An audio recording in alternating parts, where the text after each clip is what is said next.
Buona giornata a tutti da Milano, siamo in un notissimo ristorante, tra l'altro un ristorante sardo, l'Isola del Tesoro, è un ristorante storico ed è anche una sorta, dobbiamo dirlo, di museo del Cagliari Calcio col nostro carissimo amico Roberto che dopo interverrà in questa intervista. Sono in compagnia del patron Tony Monti della società ciclistica da Monti, insomma, tu sei Team Monti, sei un ex ciclista professionista. Sì. Sono un ex ciclista e niente, quest'anno è nato questo grande progetto di abbinare il binomio calcio-ciclismo e con l'amico Roberto, che è una nostra conoscenza da tantissimi anni, abbiamo deciso di tentare questo progetto che secondo me avrà un grande seguito, avrà un grande futuro.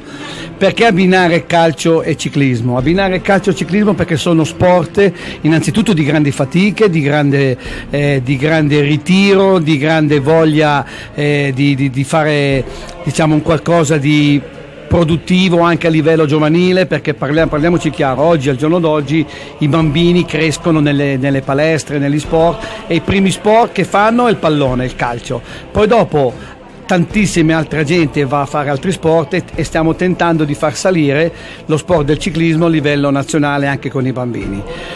In una spiaggia in Sardegna è nata l'idea, perché con Roberto dividiamo anche le nostre vacanze, e dice: Tony, perché non facciamo nel mio ristorante, che è già un museo di calcio, il museo del ciclismo? E ho detto: caspita, proprio quest'anno che nasce per il primo anno il Team Monti, di cui io sono presidente, proviamoci.